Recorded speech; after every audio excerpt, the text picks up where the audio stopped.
ಶಾಸಕ ಶಿವರಾಜು ತಂಗಡಗಿ ಪರ ಕೂಡ ಬೆಂಬಲಿಗರು ಬ್ಯಾಟ್ ಬೀಸಿದ್ದಾರೆ. ಸಂಪುಟದಲ್ಲಿ ಶಿವರಾಜು ತಂಗಡಗಿಗೆ ಸ್ಥಾನ ನೀಡಿ ಕೊಪ್ಪಳ ಜಿಲ್ಲೆಯ ಗಂಗಾವತಿಯಲ್ಲಿ ವಿಶೇಷ ಪೂಜೆಯನ್ನು ಕೂಡ ದುರ್ಗಾದೇವಿಯ ಸನ್ನಿಧಿಯಲ್ಲಿ ಅಭಿಮಾನಿಗಳು ಪ್ರಾರ್ಥನೆ ಮಾಡಿದ್ರು. ತಮ್ಮಿಷ್ಟದ ನಾಯಕ, ತಮ್ಮ ಸಮುದಾಯದ ನಾಯಕ, ತಮ್ಮಿಷ್ಟದ ನೆಚ್ಚಿನ ನಾಯಕ ಈ ಬಾರಿ ಮಿನಿಸ್ಟರ್ ಆಗಬೇಕು ಅಂತ ಹೇಳಿ ವಿಶೇಷ ಪ್ರಾರ್ಥನೆಯನ್ನು ಅಭಿಮಾನಿಗಳು ಸಲ್ಲಿಸಿದ್ದಾರೆ. ಅದರ ವಿಶೇಷವಾದಂತಹ ದೃಶ್ಯವನ್ನು ಸ್ಕ್ರೀನ್ ಮೇಲೆ ಗಮನಿಸ್ತಾ ಇದ್ದೀರಿ. ಸೊ ಶಿವರಾಜು ತಂಗಡಗಿ ಬಿಜೆಪಿಯ ಅನೇಕ ನಾಯಕರ ವಿರುದ್ಧ ಹೋರಾಡಿದವರು.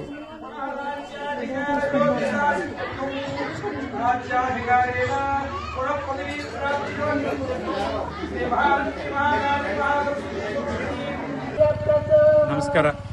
ಇಂದು ನಮ್ಮ ಶ್ರೀರಾಮನಗರದ 7ನೇ ವಾರ್ಡ್ ರೇಣುಕಾ ಕಾಲನಿ ಇಂದಿರಾನಗರನಲ್ಲಿ ನಮ್ಮ ಕನಗಿರಿ ವಿಧಾನಸಭಾ ಕ್ಷೇತ್ರದ ಶಾಸಕರಾದಂಥ ಸನ್ಮಾನ್ಯ ಶ್ರೀ ಶಿವರಾಜ್ ತಂಗಡಿ ಅವರಿಗೆ ಮತ್ತೊಮ್ಮೆ ನೂತನ ಮುಖ್ಯಮಂತ್ರಿಗಳು ಆಗಿರುವಂಥ ಸನ್ಮಾನ್ಯ ಶ್ರೀ DK ಶಿವಕುಮಾರ್ ಅವರ ಸಂಪುಟದಲ್ಲಿ ಅವ್ರಿಗೆ ಮತ್ತೆ ಅವಕಾಶ ಕೊಡಬೇಕು ಅಂತೇಳಿ ನಾವು ಇವತ್ತು ಈ ಒಂದು ದುರ್ಗಾದೇವಿ ದೇವಸ್ಥಾನದಲ್ಲಿ ವಿಶೇಷವಾದಂಥ ಪೂಜೆ ಮಾಡಿದ್ವಿ.